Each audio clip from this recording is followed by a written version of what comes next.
Hi there. Let's talk about Plotinus and Magic.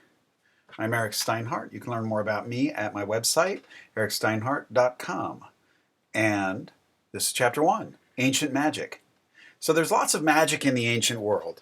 Here, for example, is a curse tablet, and it's a Roman tablet found in London. It says, I curse Treccia Maria and her life and mind and memory and liver and lungs mixed up together and her words, thoughts, and memory. Thus may she be unable to speak what things are concealed.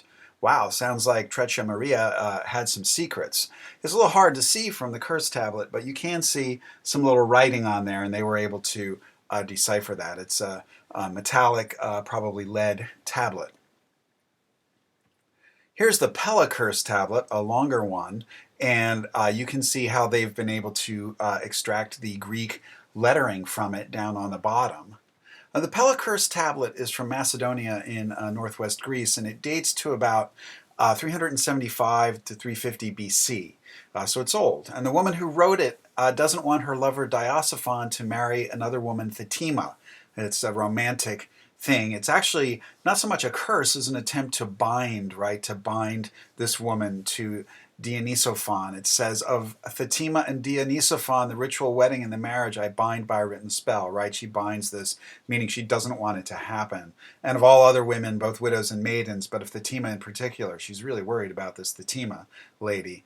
And she trusts to Macron, we don't know who that is, and the daimones, right? Not demons, but these kinds of spirits that that this marriage shouldn't take place, and that in statement 5 there, and that I grow old with Diosophon and no one else, right? So, and she wants at the end there, she wants the wedding not to happen, and wretched Thetima perishes miserably, but that I become happy and blessed.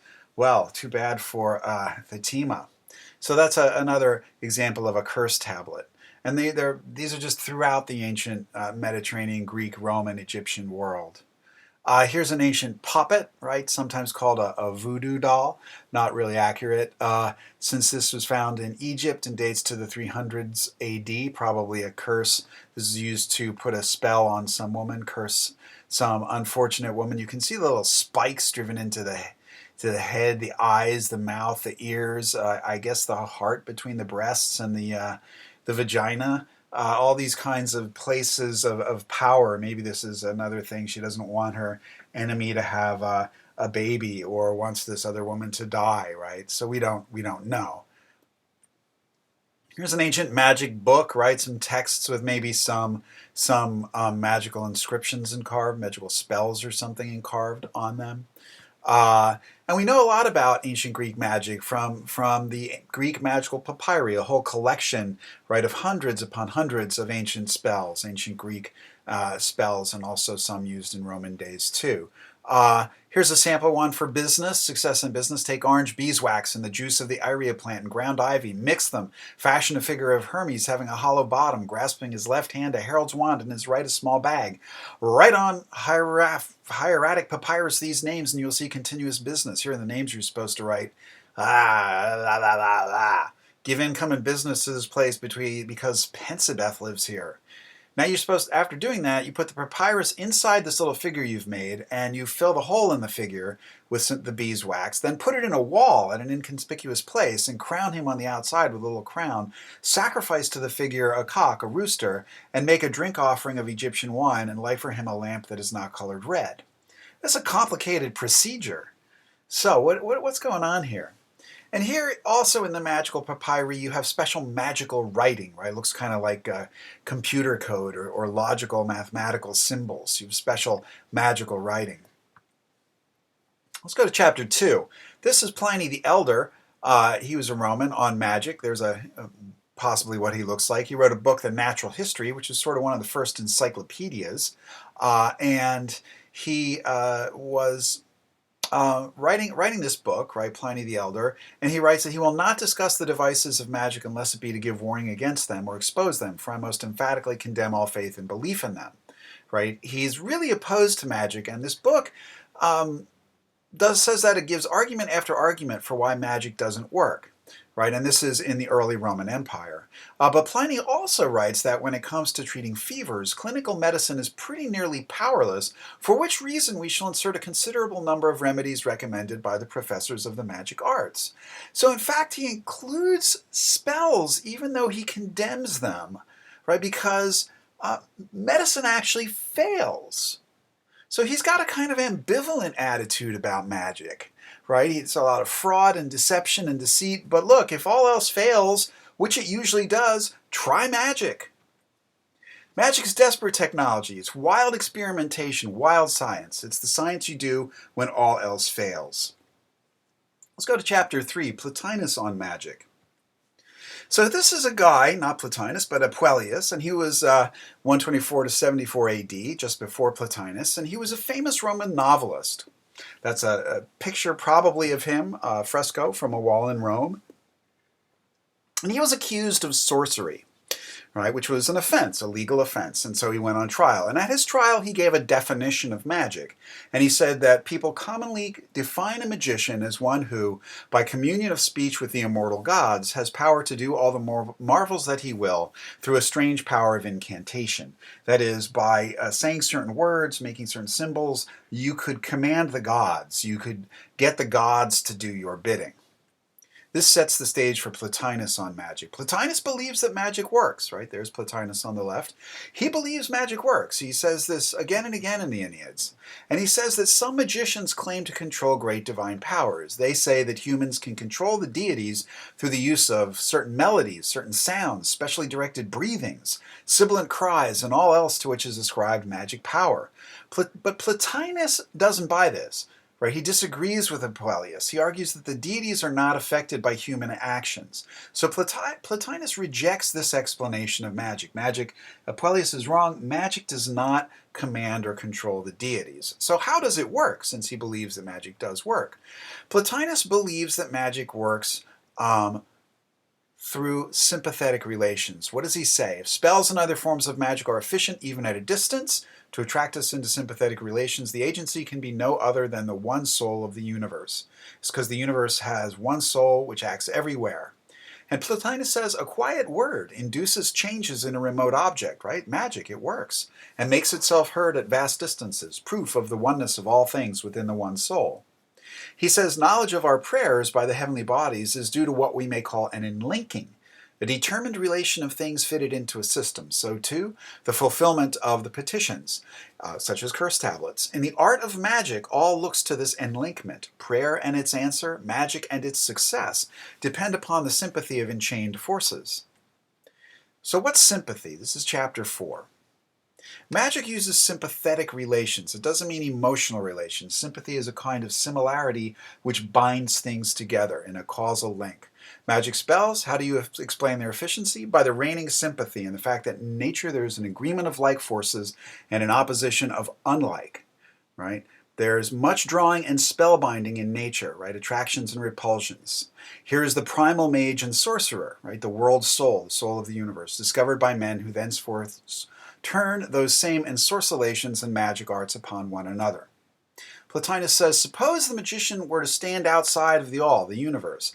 His evocations and invocations would no longer avail to draw up or call down.